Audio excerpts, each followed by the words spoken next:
Right. Good afternoon. Shukran. Salam alaikum. That's it. Right, I have 50 minutes and 55 new features to get through. So this is something of a challenge.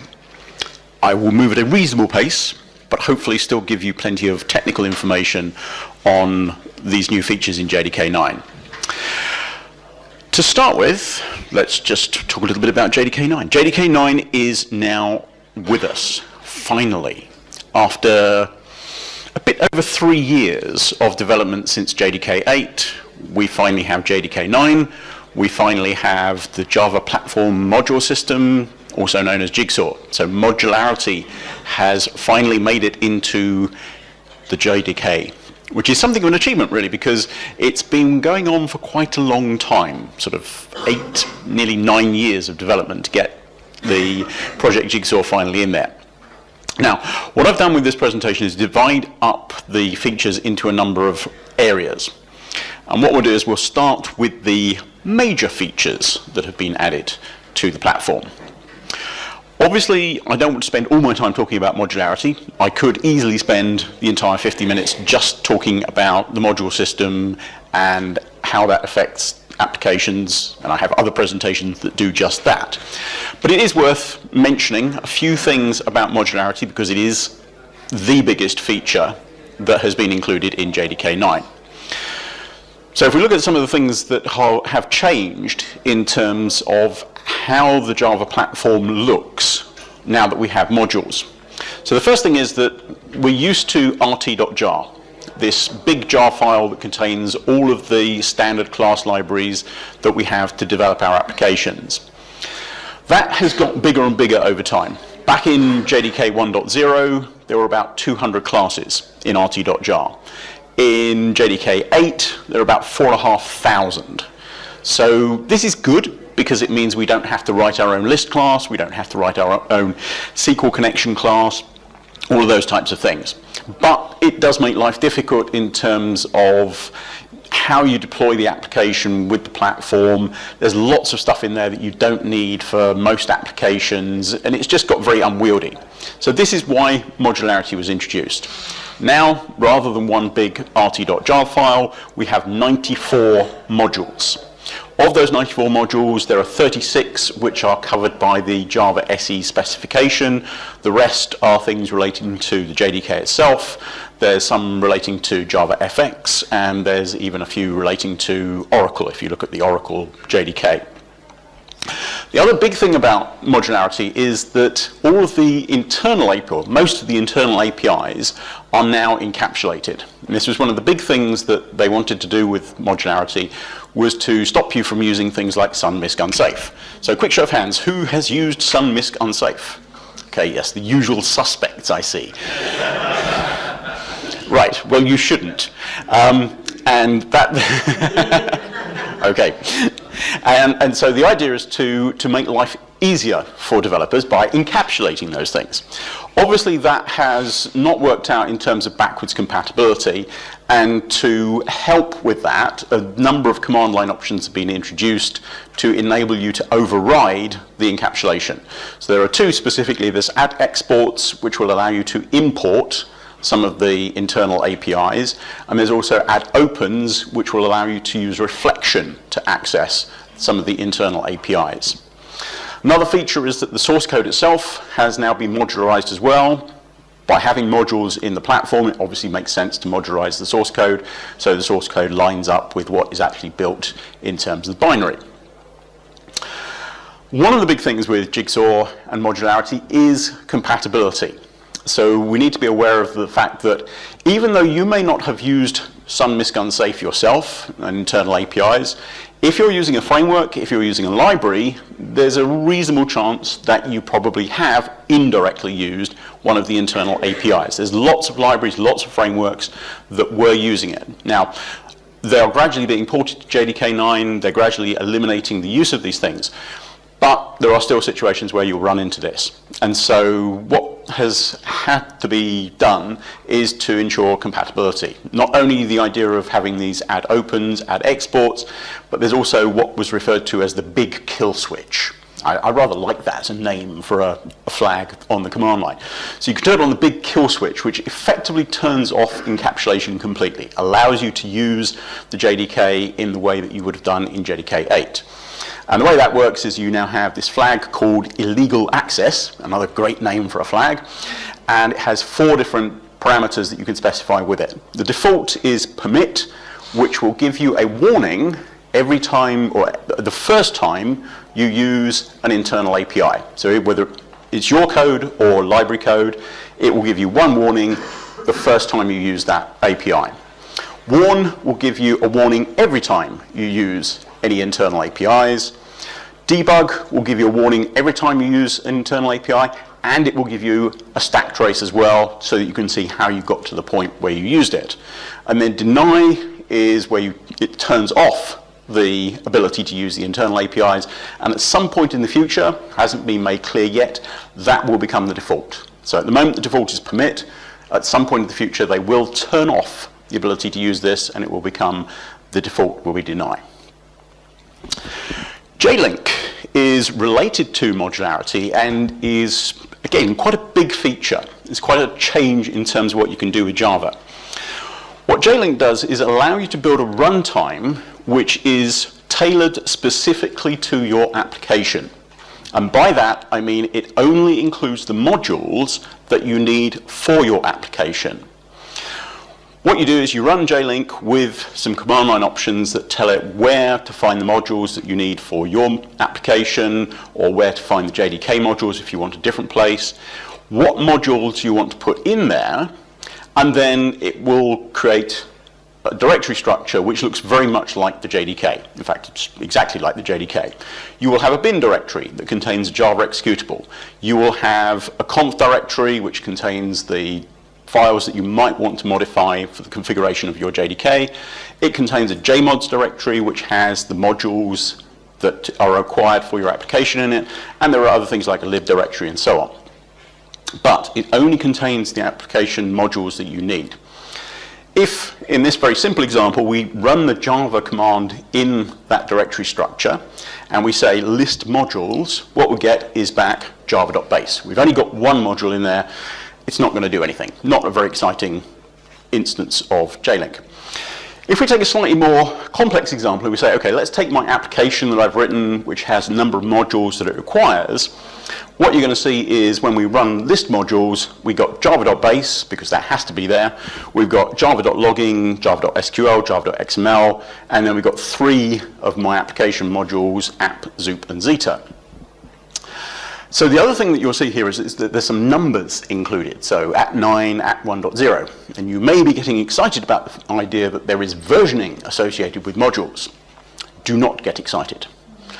Versioning is only there for information purposes. It doesn't actually make any difference. So you can't use different versions of a module and have different bits of code depending on different versions. In fact, in the documentation it says it's not a goal of the module system to solve the version selection problem.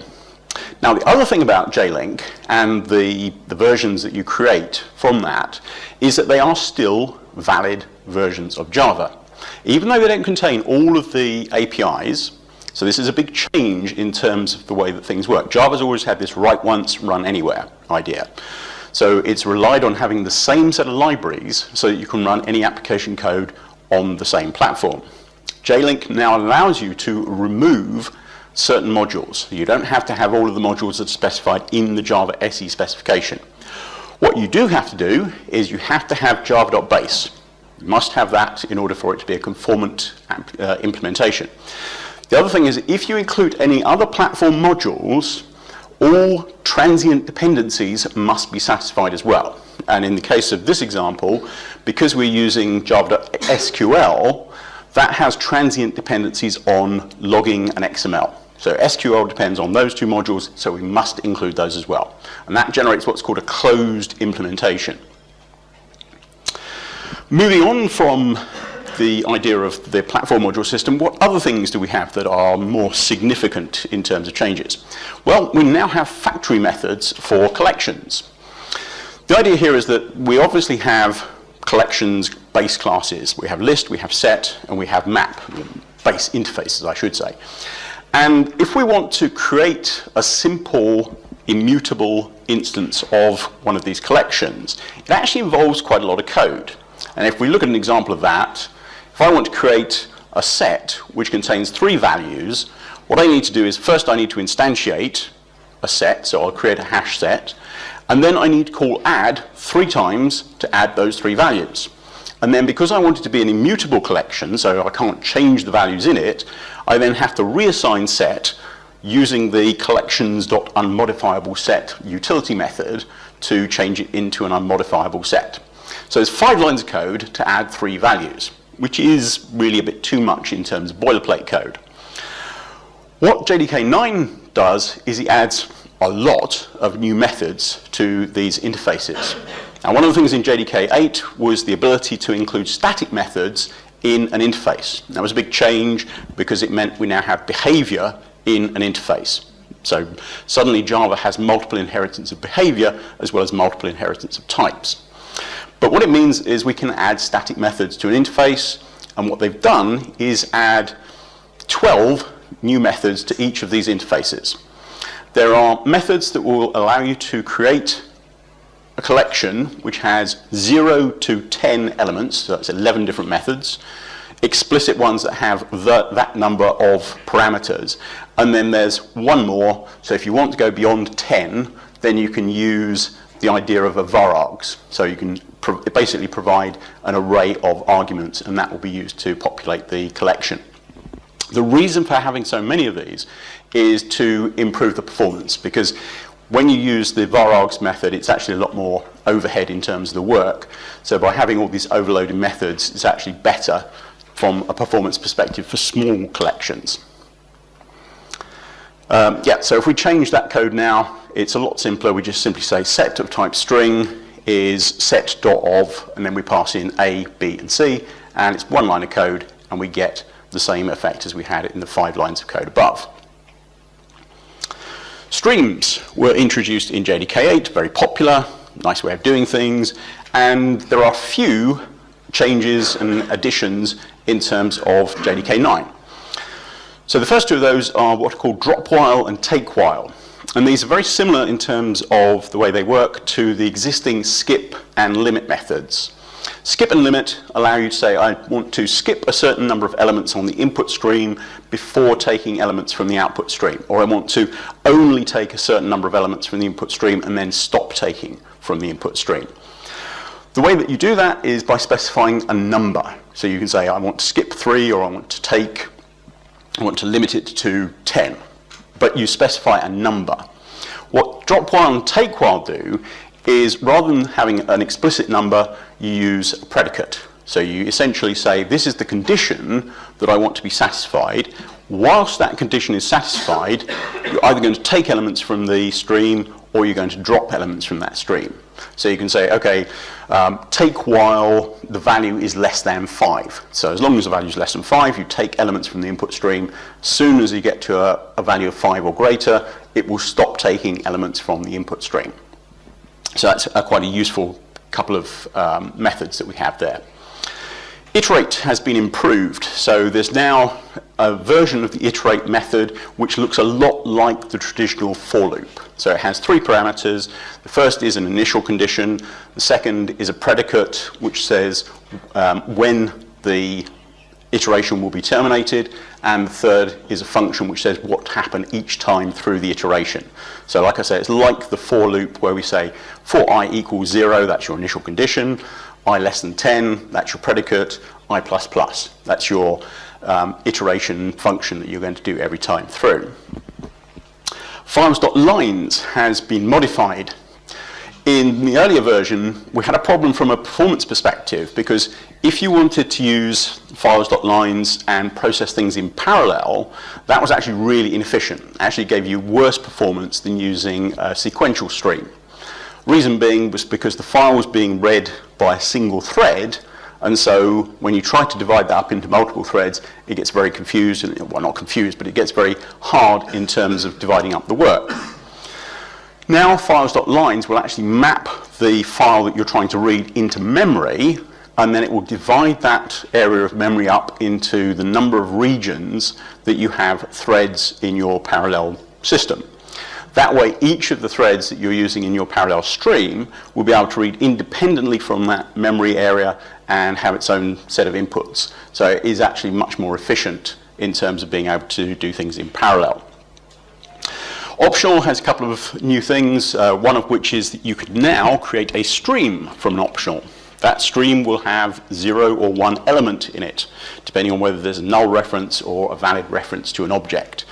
I must admit, I'm not quite sure, I haven't found a good use for that yet, but I'm sure there is.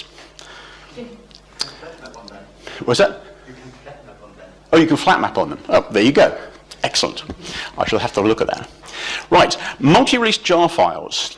This is something which is the idea, having said that the platform module system doesn't support versioning, this is all about having, well, versioning in effect. So you can have a jar file which will run on different versions of the JDK. Now, at the moment, that might seem like a little bit of a moot point, because right now, only JDK 9 supports the version jar files. But it is actually possible to do more than one version, even with JDK 9.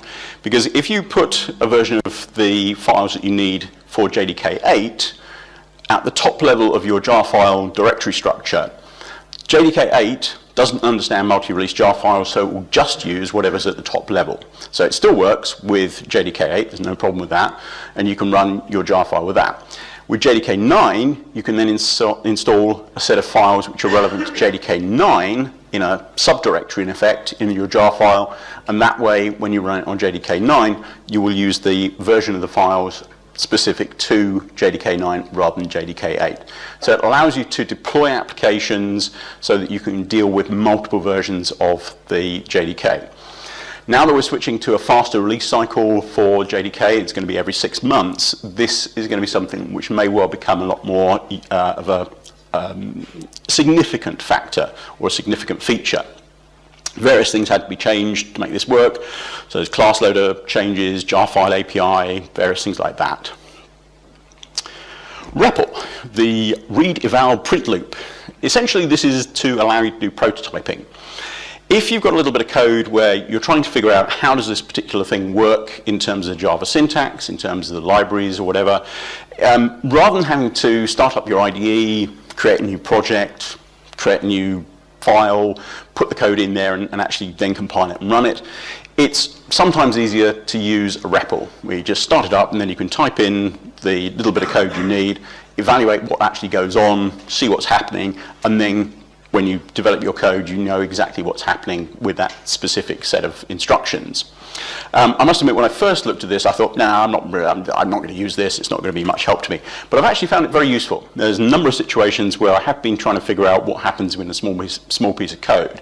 And when you want to isolate it so you can see exactly what's going on, this can be very useful. So it's got all sorts of things to help you. So there's, you can do autocomplete in terms of typing in part of a method call, and then it will autocomplete for you. You don't have to put a semicolon on the end of every line if it's not necessary.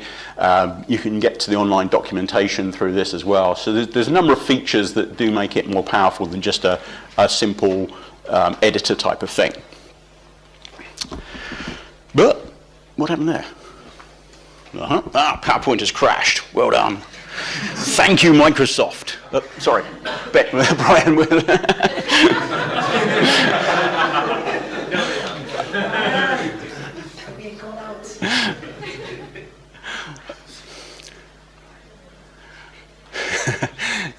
Yes. There we go. Always great to have somebody from Microsoft in the room when the Microsoft software crashes. Okay, concurrency updates. Yeah, there are a few things that have been added in terms of making life easier for writing concurrent applications. First of these is the idea of reactive streams and a publish-subscribe framework.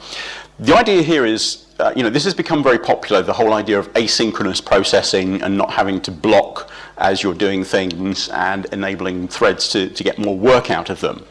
So what this is a set of it's a framework which contains a set of interfaces. That's really all it is a set of interfaces. There's like one utility class, but most of it you have to write yourself. It's all about saying, okay, if we've got, let's say, take the example of a web client. Web client's talking to a server. What happens is, we can fire lots of requests from our web client to the server and hopefully get a response back. But we've got no way of telling from our client how many requests we can send to that server before the server is going to be overloaded, and therefore no ability to make a decision on how to load balance from that point of view. So what the concurrency update in terms of reactive streams does is allow us to have a publisher-subscribe way of doing things.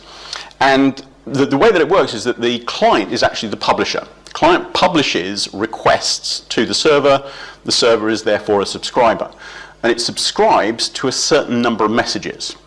And so what it will do is it will use a subscription to say, I will subscribe to 3 messages from the web client. The web client then knows that it can send 3 messages to that server before it's going to potentially block. That way, when it gets to a count of 3, it knows, okay, do I send the 4th one to that one, thinking it might block, or do I send it to a different instance of the server?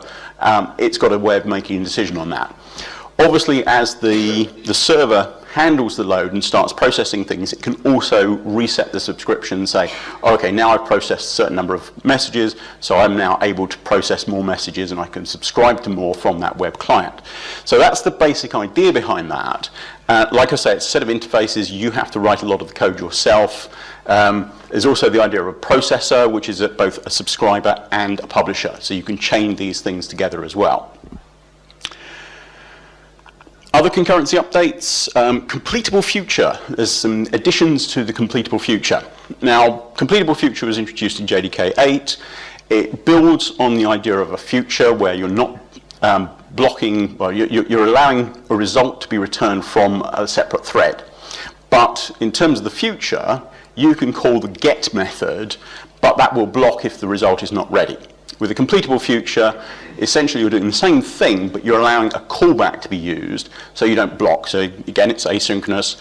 That way you can say, right, I'm going to call my completable future, have the callback method called when the result is ready, and do something at that point.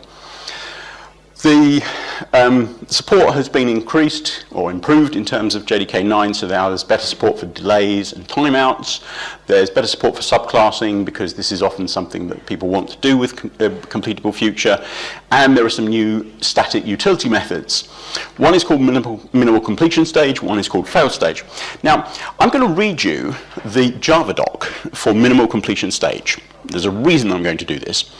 Okay, minimal completion stage returns a new completion stage that is completed normally with the same value as this completable future when it completes normally and cannot be independently completed or otherwise used in ways not defined by the methods of interface completion stage. If this completable future completes exceptionally, then the returned completion stage completes exceptionally with a completion exception with this exception as cause. All the words are English. I have no idea what this does. Somebody at some point is going to explain this to me. So there's other things in terms of failed stage, and 2 that I particularly like: a new incomplete future and a failed future. The idea behind this is that you can actually chain these completable futures together. Deprecation has been enhanced.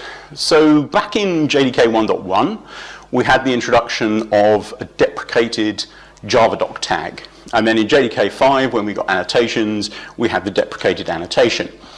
Problem is that we've tried to do too much with these deprecated annotations and markers. And so now we've got some new features to that. There's 2 new methods in the deprecated annotation, one of which is a method called forRemoval, and that will return true or false.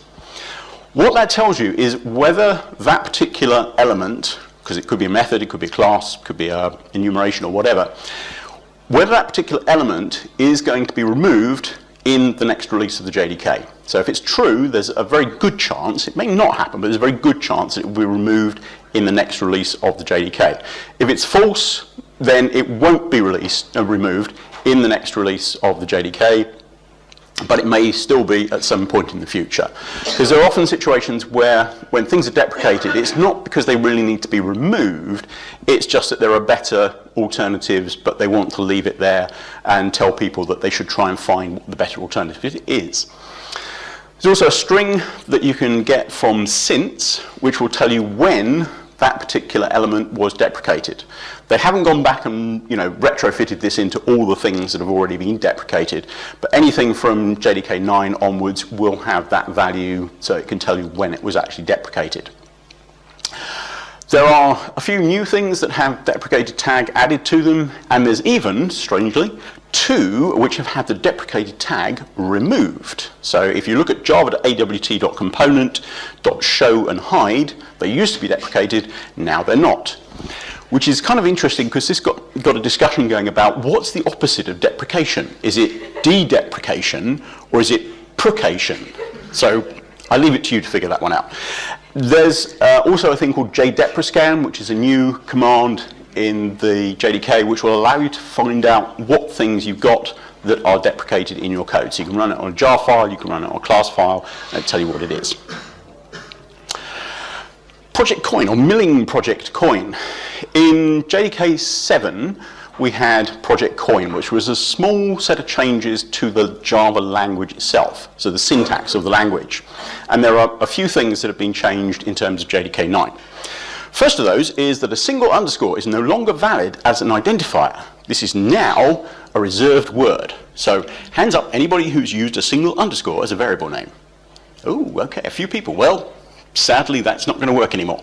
Although I did check, and if you're really dedicated to that, you can use 2 or more underscores as a variable name still.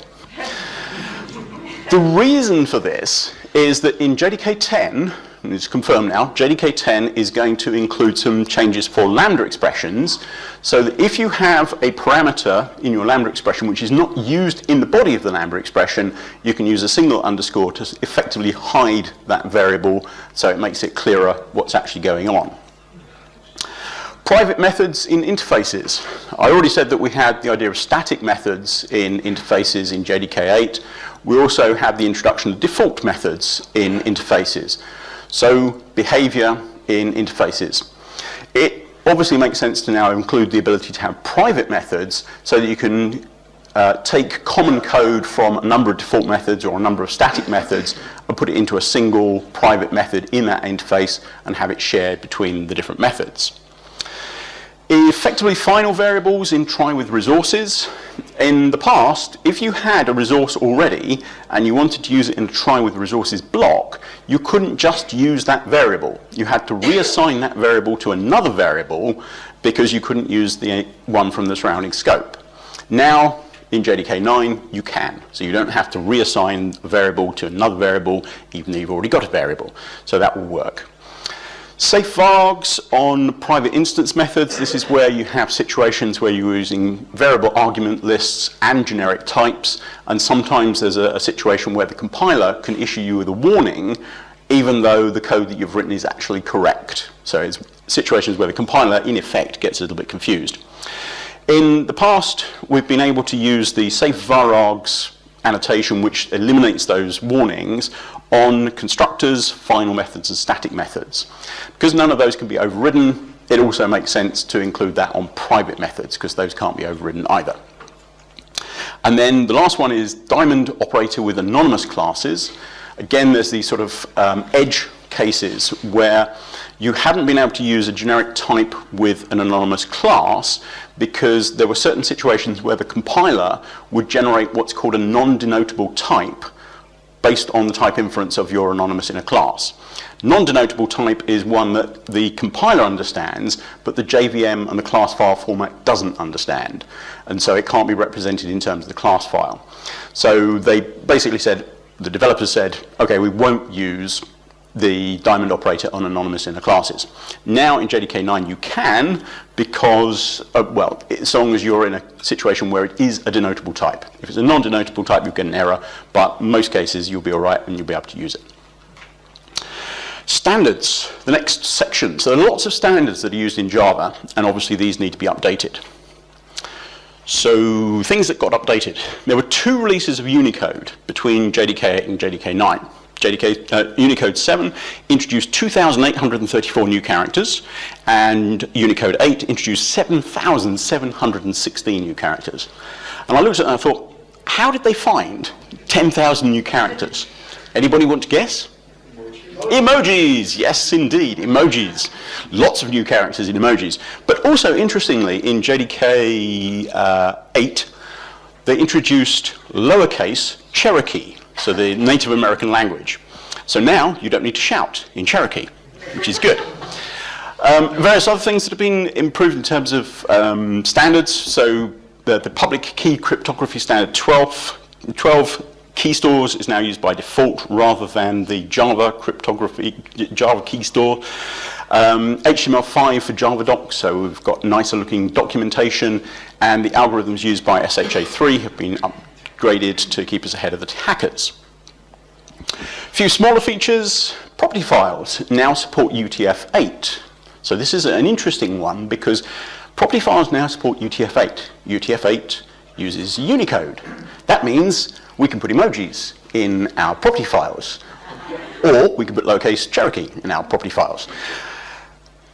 Secure random implementation based on DRBG. DRBG is deterministic random bit generator. That to me seems a little counterintuitive because surely random is non-deterministic, not deterministic. But anyway, again, I haven't quite figured that one out. XML catalog API has been updated to support the latest version from Oasis, which is version 1.1, as part of the JAX-P, so Java XML processing. Things inside the JVM that are changing. Okay, first of those is G1 is now the default collector for a server class machine. Server class machine is one that has 2 or more gigabytes of memory, 2 or more cores, processors, and, I'm sorry Brian, it's not running Windows. So that is the definition of Oracle of a server class machine. If it's a server class machine, the default collector used to be the parallel collector, now it's the G1. Various things have gone on in terms of G1. It is now mature in terms of its development. There have been a few changes made in JDK 8 update 40 to improve it a little bit further. It does still fall back to a full compacting garbage collection. So if you are worried about serious latency, then as a marketing slogan here, I would say have a look at Zing from Azul, because we have truly pause-less garbage collection. Better string performance. So a few things that have been done around strings. First is compact strings. If you look at the way that the JVM represents strings internally, it uses 16 bits for every character, because that's the way it encodes things. Most applications, or a lot of applications that use strings, only use 8 bits for the characters. So they use things like 8859-1 or -2. So a lot of 8-bit encodings that can be used. To save on space, what happens now is that if you are using an 8-bit encoding, strings will be encoded with 8 bits, and there's a flag set at the beginning of the string to say this is an 8-bit encoding. If the flag's not set, the JVM interprets it as 16 bits per character, but obviously for the ones where you are using 8 bits per character, it effectively halves the size of the string internally. The other thing is that strings can now be shared between JVMs. If you've got applications you're running which use a lot of strings that are common, and you've got various instances of a JVM running with the same strings, then you can actually store them in the class data sharing archive that allows you to put them in a place where they can be shared. String concatenation has been improved by using the invoke dynamic bytecode. So now the way that string concatenation happens is deferred until runtime, so the JVM can take whatever is the best way of doing things for that particular instance. If you're using graphics, the graphics render has been improved, or changed, I should say, in JDK 9. It used to be that there was this Pisces open source renderer that was used, and that didn't have very good performance. So that's the green line at the top here, which is high means bad. So the green line is higher, so it's worse performance. That was the open source one. What Oracle did was they replaced it with a closed source version called Ductus, and that's the red line at the bottom there. There's now a new open source version called Marlin, and that's got pretty much identical performance to the Ductus one. So it's essentially now we have an open source graphics renderer which has the same performance. A few smaller features, improved contingent locking. This is really a very low-level thing in terms of the JVM. We're looking at how things like field reordering, cache line alignment, the way that the JVM does things with the processor itself has been improved to give us better optimizations in terms of performance. Also, the JVM now uses better instructions from the processor itself in terms of doing some of the encryption. Most processors now have encryption built in terms of silicon, so it makes sense to use that to get better results and up to 150 times better performance depending on which benchmark you actually look at. If you're using JavaFX, there's a new version of GStreamer that's available through the media class. It's transparent, you'll just use it by default. Some other smaller features, segmented code cache. This relates to the JIT compiler, and what it allows you to do is, or what allows the JVM to do, is to separate out the code that's generated by the JIT into different regions. So you have non-method code, you have profiled code, and non-profiled code. This is really more of a change which is going to allow better optimizations in the future. What they've done is reorganize the way that the code works internally, and then that makes it easier for the developers to then apply further optimizations at some point in the future. Logging has changed from the point of view of the JVM. This is not the logging API in the class libraries. This is at the JVM level. We now have a unified JVM logging system which logs all the messages from the JVM in a common way. As part of that, the GC logging has been changed to use the unified logging system. And that's actually quite significant because it does mean that some of the messages you're going to get are different, and certainly some of the command line options that you've been using in the past to set up how you use the logging have changed. I wrote a blog about this a couple of months ago about all the changes in terms of the command line options, and there's a lot of changes in terms of JDK 9, some which will just default to the new version, some which worked on JDK 9, JDK 8 will actually stop your JDK from start, or JVM from starting on JDK 9, so it's worth being aware of those. Specialized features. Yeah, I couldn't find a good symbol for this, so I just used a minion. Spin weight hints. So this was a JEP that was proposed by Azul. So we rock. We have actually finally got a JEP into the JDK. It's in effect a very small feature, although it has potentially quite big impact because it's a new method in the thread class. What you can do is you can actually give a hint to the JVM that you think you're going to be spinning the processor waiting for something to happen, waiting for a lock to be acquired. If the JVM supports the ability to do the pause instruction on x86, then it will use that, and it can potentially give you better performance. It can also potentially give you better power consumption on your processor. So it's a small feature, but with some potentially good things. Variable handles are a new feature which is designed to replace some of the functionality that's in sunmisc unsafe. People wanted to use sunmisc unsafe, okay, that's fine, but if it's going to be encapsulated, they need a replacement which is a public API.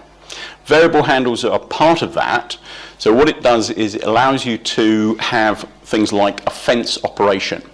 Now, fence operation says that in this particular bit of code where you want to do a fence, it will not allow the JVM to reorder the instructions within that area, because the way the JVM specification is written is it is allowed in certain situations to reorder instructions, reads, writes, and so on, to improve performance. But there are situations where you may not want that to happen. This is quite low-level code, but what you can do is you can then say, okay, I'm going to fence this from the point of view of reads, or I'm going to fence this from the point of view of writes, and it won't reorder those instructions. The other thing that you can do with this is atomic operations. Now, we have the atomic class that allows you to do that, but you have the overhead of creating a new instance of the atomic class and then having to do the operations on that. Again, from the point of view of low-level performance, it's often better to be able to say, I want to do an atomic operation on a primitive rather than creating a class around it. And so you can do things like compare and exchange, compare and set, get and add, get and set, and all of those will happen atomically, and the JVM will guarantee that for you. AOT Compilation, a new feature in JDK 9. This is an experimental feature, so it's not really fully implemented at the moment. But what this allows you to do, once you specify the unlock experimental VM options, is to use pre-compiled code. If you think about it, we have a class file at the moment which contains bytecodes, and the bytecodes are then interpreted, converted into the native instructions. That's what gives us write once, run anywhere. Often people think that if you could just compile the code into native instructions, you get much better performance. Well, yes, you would get better performance in interpreted mode, but you don't necessarily get better performance than what the code that's generated by the JIT compiler. What AOT is designed to do is to minimize the warm-up time that you get with your application. So you use pre-compiled code in terms of ahead of time compilation. That can run and be profiled at the same time. The JIT can then recompile it, applying more optimizations based on the fact that it knows all the classes that are loaded. It can do better method inlining, more aggressive optimizations. So at the moment, the only thing that's of the JDK that's been AOT compiled is the java.base module. And then you can actually do it to your own code as well. But it is an experimental feature. Smaller features now have control over the compiler. That's the JIT compiler, not the JavaC compiler. So you can specify a directive file which says, I want this method to always be compiled at the beginning of my application. I want these particular classes to be loaded, things like that. So you've got better control over that to try and optimize performance if you're looking at sort of that kind of thing. Process API updates. The Process API has already been there, but there's some changes around the inclusion now of a process handle. It gives you more information about native processes on your machine. So you can see things like the process ID, you can see the arguments that we use when the application was started, when it was started, how much CPU it's used, and its name. And then you also got better control over stopping native processes, although you still have to have permission to be able to do that. Housekeeping. New version string format. Aha, right. Okay, so the old version string format was rather confusing. And again, I wrote a blog about the way that the version string has changed over time. It's kind of interesting because there have been almost as many version string formats as there have been versions of Java. What you end up with is a weird situation where you've got Java SE8 update 131, but if you do Java minus version, you get JDK 1.8.0 underscore 131. All gets very confusing. So in JDK 9, we got a new version string format. So it's going to be major number, minor number, security number, patch. Easy to understand by humans, more of a semantic versioning numbering scheme. So that was great for JDK 9, but of course, you know, I said that there was as many version schemes as there were versions of Java, so that only lasted for JDK 9. So that's gone. No more. So now we've got the new version, sorry, the new version, which was going to be year and month. So this was the sort of Ubuntu way of doing things. So the next version of Java was going to be 18.3, then it was going to be 18.9. That lasted for about a week, and then that's gone. So now we have the new version. And this apparently is going to be what it sticks as. It's going to be feature, interim, patch, emerg. I don't know why they didn't actually spell that out as emergency, but they called it emerg. And so now we're back to JDK 10, JDK 11, or JDK 10.0.1.12. JDK, JRE File Structure has changed. So what we're used to in the past is the idea of having a JDK directory structure which includes a JRE subdirectory. So you had a bin directory in your JDK which contained Java, JavaC, Java H, and so on. Then there was JRE which contained a bin directory which contained a copy of Java. So you had 2 copies of Java for the price of 1. Also you had a lib directory that contained rt.jar, lib directory in the JDK that contained tools.jar. JDK 9 has flattened that out. So now we have a bin directory that has 1 copy of Java, has JavaC, Java H, and so on. There is a conf directory which contains the configuration files that you might want to change for your JDK. That's things like sound, fonts, things like that. Lib directory is native code, not jar files anymore, because now we've got JMods, which are the modules for the platform. No more tools.jar, no more rt.jar. Smaller features, searchable API documentation. This is by a long way my favorite feature in JDK 9. The fact that now you don't have to scroll all the way down to find string buffer or string builder or string, you can just type it into the search box and up it comes, and it's really, really useful. I love that feature. How it's taken 22 years to get to that point, I have no idea. Annotations pipeline version 2. This is just a way of updating some of the way that annotations are processed, dealing with things around lambdas and some of the repeating annotations. And there's also a new parser API for Nashorn. Nashorn is the JavaScript engine. It's also been upgraded to ECMAScript version 5.1. Some general cleanup. SHA1 certificates have been disabled. Mostly. There's still a few situations where they still need to be used and still need to be accepted, so those are going to stick around for a little bit longer. The applet API, and in fact the applet deployment mechanism, including web start, has been deprecated. So, yeah, so it's been deprecated. Hasn't gone away yet, but it will. So get used to the idea that web start, applets, the applet API are all going away. It's not going to be in JDK 10.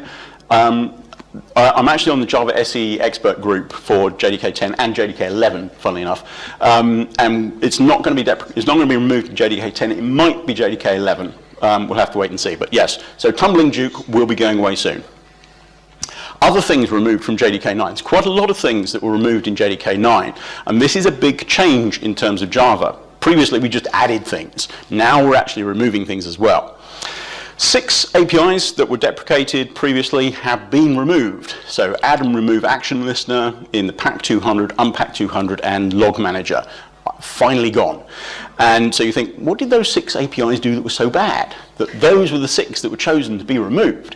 It turns out that when they wanted to separate out the APIs into modules, these were 6 that caused them a lot of trouble. So they basically said, let's just remove them and be done with it. There's also a class which was removed, so the dialog callback handler in the Java authentication and hang on, well, Jazz, was it authentication and authorization service? That's it. Yeah, I'll get there. Version selection through the runtime has been removed, so you can't do -version : release anymore. You can still do -version, so that's good. So you can still find out what version of the JDK you're using. All the demos and samples that used to be shipped with the JDK, they've gone as well because they weren't being maintained. Other things that have gone, there's a couple of things around some of the tooling, so the JVM tools interface, the hprof agent, only ever intended as a demo, that's been removed. JMap's a better way of doing that. JHat tools been removed, again that was experimental, added JDK 6, not supported, better tools available. Whole group of GC options have been removed. These are because of the deprecation of certain things in JDK 8. So if you'd been using these before, you would have got a warning message. Most of them are around incremental concurrent mark sweep. So that basically went away in JDK 9. There's also a few other odd combinations. Anybody who's using a parallel new and a serial old, probably not a very good choice. That's gone away. Interestingly, in JDK 9, the other thing that was deprecated was CMS. So concurrent mark sweep has been deprecated. That's going to go away at some point in the future because the developers believe that G1 is a suitable alternative to that, a better alternative. And I'm sure Kirk will talk to you about that at some point if you want. So just to summarize, because I have all of 2 minutes left, I'm doing well. JDK 9. I haven't finished yet. JDK 9. So there are some big new features. Modularity is obviously the biggest. There's different areas that are impacted by modularity, the encapsulation of internal APIs and so on. Jlink, where you can build runtimes that way. Smaller developer features, lots of new APIs around different things in streams, the reactive API, the minimal completion stage, things like that. REPL, JShell, lots of smaller features that I've already been through, so lots of stuff there. I'm going to put on my marketing slide here as well. Zulu Java. So if you're interested in Java and you want a JDK which is built from the Open JDK, it's completely free, passes all the TCK tests because we make sure that we do that. It is also multi-platform, Windows, Linux and Mac. It's free. We support JDK 6, 7, 8, and 9. And more interestingly, one of the things Oracle have done is they have reduced dramatically the number of platforms they support. So now you only can get the JDK for Windows, Linux, and Mac, 64-bit. Oh, and Solaris Spark as well. But that's it. So there are no 32-bit builds anymore from Oracle. We have 32-bit builds for free. But if you want, we will also talk to you very happily about some very reasonably priced support contracts. End of marketing message. So, thank you very much.